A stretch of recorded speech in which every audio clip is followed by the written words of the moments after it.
In the beginning there was none. Then there was one. One multiplied into two, and three took a step back to the first. The fourth added teams, and the fifth was playable with the Nintendo Wi-Fi connection.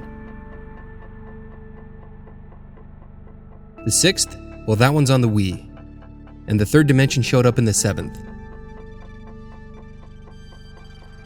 The eighth was thought to be cursed to a life on the worst performing home console Nintendo ever made. That is, until it was given a life of luxury when Deluxe was added to its name on the Switch. But we're not here to talk about the whole timeline of Mario Kart. We're here to look at the uniqueness of only one entry in the legendary series. Let's take a step back to the number between 3 and 5. The fourth Mario Kart is where things got interesting. It has the look and feel of a basic Mario Kart game, but looks can be deceiving. Item and character mechanics were added upon, even polished and changed. Mario Kart Double Dash took a step forward, and Nintendo did what Nintendo does. They innovated. Like Twilight Princess to Skyward Sword, and to the even more dramatic, Skyward Sword to Breath of the Wild. It's a process that's proven to be risky. Some hate the changes, and some don't. Let's look at the most unique Mario Kart game ever made.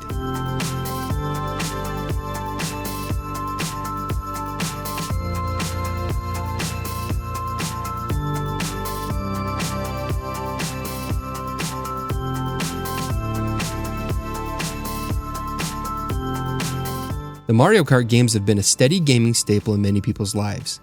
Their unwavering presence has graced all of Nintendo's consoles outside of the NES, Game Boy, Game Boy Color, and the Virtual Boy. Each one is extremely enjoyable and is built upon the previous game. From the Super Nintendo and Game Boy Advance all the way to the Wii U and Switch, Mario Kart has played an important role for console and portable gaming. I've personally played all of them and had a ruckus every time I have. That is, except for one. During my transition from a Nintendo console owner over to a PlayStation player, I skipped the entire lifespan of the GameCube and DS. It was a change that I didn't choose and it was difficult for me to find my footing. My older brothers felt that we needed a PlayStation for them to fit in with their friends. Though I ended up enjoying the PS1 and PS2, playing classics like Crash Bandicoot, Twisted Metal, and Tomb Raider, they weren't the same as Nintendo games. Around the time that I got my PlayStation 2, I ended up buying an N64 with a few games. One of those games was Mario Kart 64. This Mario Kart is vastly different from the original Super Mario Kart and Super Mario Kart Super Circuit. These are the two Mario Kart games that I've played the most, but I fell in love with Mario Kart 64. It's now in proper 3D and feels much more refined. I played this game quite a bit during this time. One would think with all this fun I would have looked for more, but sadly, I didn't. I stuck with my PS2 and ended up moving away from gaming altogether. Gaming just seemed like a trivial thing that wasted time. It wasn't until 2010 that I started to regain my appreciation for the art. I picked up a Wii along with Donkey Kong Country Returns and Mario Kart Wii. Mario Kart Wii is a fun game and I still like it to this day. It doesn't have the feel of Mario Kart 64 and heavily favors those who are in the lower ranks, which isn't bad, but it also isn't all that fun when you get struck by multiple blue shells.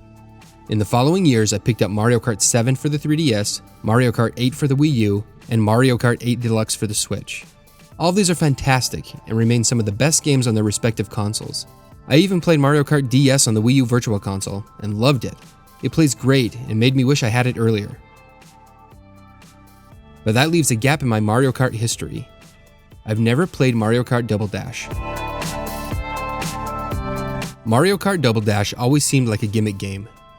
Nintendo made many gimmick games in the GameCube and Wii days.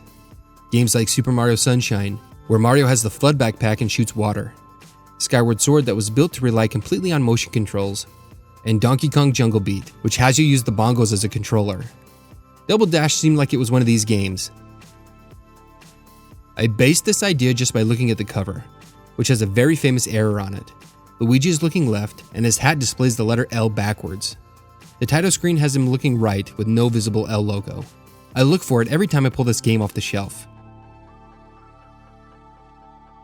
The cover has Mario and Luigi sharing a go-kart. Behind them, you see Donkey and Diddy Kong also sharing a go-kart, as are Peach and Daisy. Combining the kart sharing with the title Double Dash, this instantly meant that this game has a hook. It also implied to me that it wasn't going to be as smooth and easy to play as the other Mario Kart games. just like adding the motion controls to Donkey Kong Country Returns. The game didn't need them, but put them in there anyway. In stark contrast to the absolutely amazing controls of every other Donkey Kong Country game, besides the one on the Game Boy Color, this game makes you stop the fluid button presses and has you move the whole controller like your parents when they played Super Mario Bros. You had to worry about 2 characters now. Double the work would now be required to play pretty much the same game, and honestly, I never heard anybody talk about Double Dash. Nobody gave me insight as to how this game was played. Nobody I knew had it, so I kept this in my mind for years. I sat down recently and decided to give it a go. I discovered for the first time what this game was all about.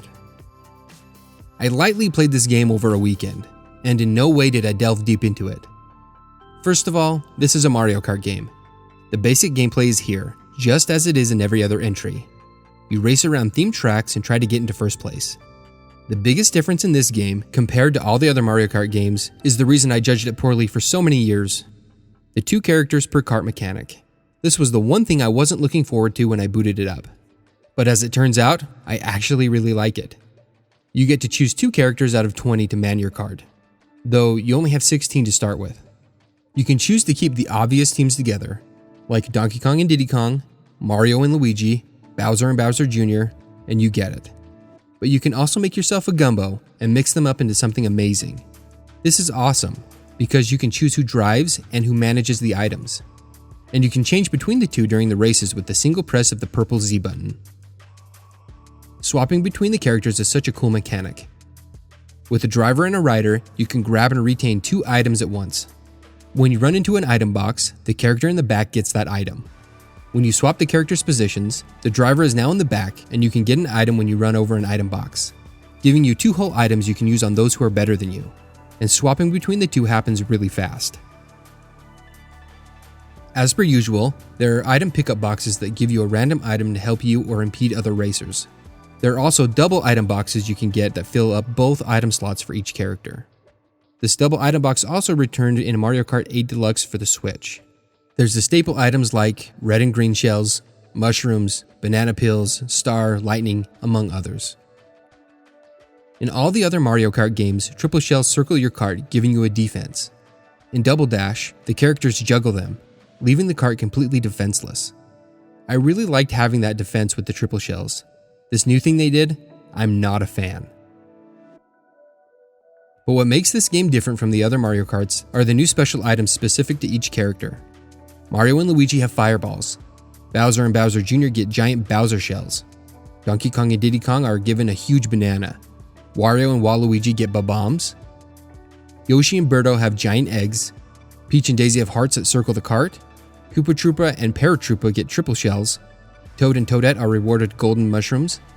And Baby Mario and Baby Luigi get chain chomps.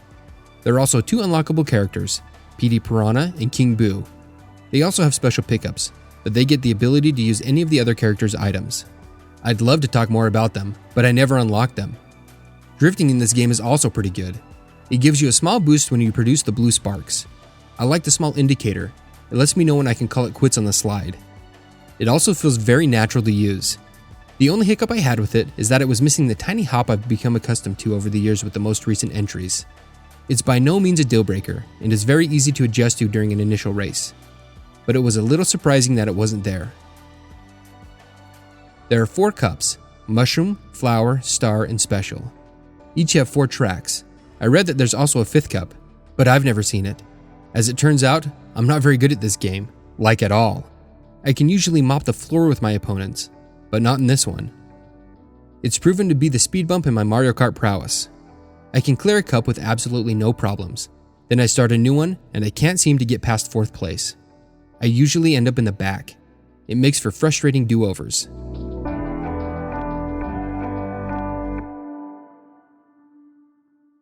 The 4th Mario Kart game is where things got interesting. It has the look and feel of a basic Mario Kart game, but looks can be deceiving. Mario Kart Double Dash is a solid entry in the stellar Mario Kart franchise. The dual character mechanic is surprisingly useful and elevates the races. Being able to choose between 2 characters really opens up a whole new level of possibilities.